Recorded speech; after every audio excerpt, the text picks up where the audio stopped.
This video is intended to show you all the steps in a paint correction and ceramic coating.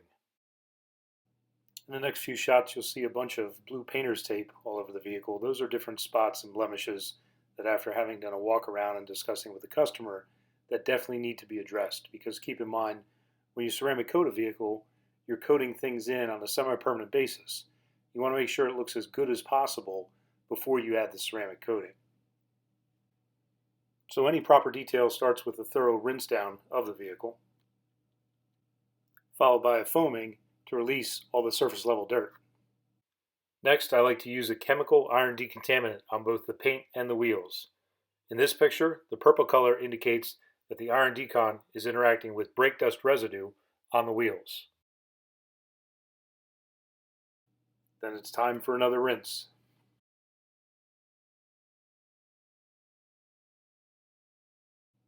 Next up, another round of foam.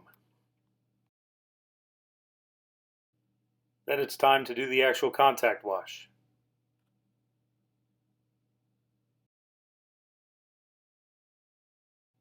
And this is where it's really important to pay attention to the details, to get in between all the cracks and crevices surrounding emblems, license plates, and other hard to reach areas that a typical sponge won't address. Yet another quick rinse. Now I know this clip looks strange, but bear with me. Before using a clay bar to mechanically decontaminate the paint, it is helpful to feel the condition of the paint so you know what areas are the most contaminated. Here's a picture of the clay before. Notice how uniform and yellow it is. Here is a picture of the clay bar after claying just the rear quarter panel of this BMW.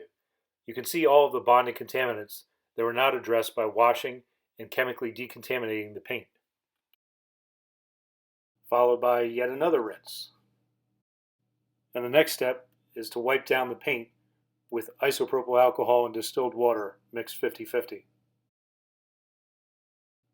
And now it starts to get fun, because using my dual action polisher and different polish or compound combinations, I can add as much depth and clarity to the paint as I possibly can, so that when I seal it in, it looks as sharp as possible. So after all these steps, you can see the water behavior on the glass versus the paint. The glass, by the way, was coated with a different product, but the water on the paint is very flat, and that's on purpose. That means that there is nothing binding to the water to keep it on the surface. It's not hydrophobic, if you will. And that's the complete opposite of what you want to achieve with a ceramic coating, where it's very hydrophobic and there are a lot of water beads. So this is a sign that the paint is thoroughly clean. It's also helpful at this point in the process to do yet another IPA wipe down. The coating process itself is relatively simple and requires very little fluid per panel. Here you can see how the coating itself darkens up the paint just a little bit.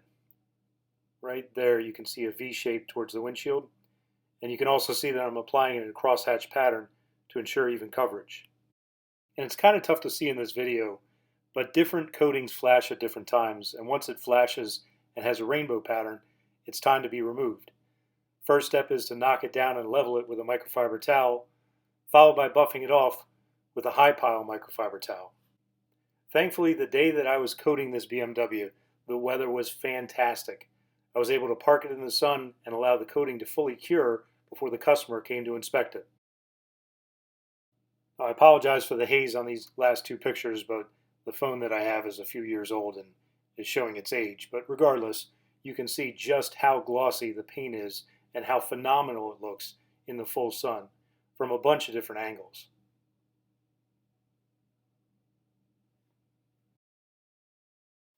So if you've hung in this long, you're probably interested in hearing about both the positives and negatives associated with the ceramic coating. I strongly encourage you to shop around and ask about application methods, why they use the coating that they do, curing times, and maintenance requirements, and factor these into the big picture of the cost of a coating. I am one of a few people in our area who apply ceramic coatings, and I want you to know about all of your options before deciding on any particular provider. One of the biggest selling points for a ceramic coating is the hydrophobic properties that you can see when water is applied to the paint. The tight water beads indicate how protected the surface is, and this protection also makes it easier to keep the paint clean, and this is usually referred to as self-cleaning properties. I'm a bit of a pessimist and I don't ascribe to the self-cleaning description, but I do enjoy it when it rains, as I have my vehicles coated, and it always feels like I get a free car wash just after a rain shower. The hydrophobic nature of the coating does increase the chances of water spotting, and this is especially noticeable during pollen season. A ceramic coating will not prevent rock chips or scratches, and some vehicles may be better protected by the application of a paint protection film, otherwise known as PPF. However, the price point on PPF is significantly higher than a coating. The cost of a coating offers a return on investment if you will keep the vehicle approximately 3 years or longer, and it is important to think about the ROI on a coating versus regular detailing with a wax or sealant used instead of a coating.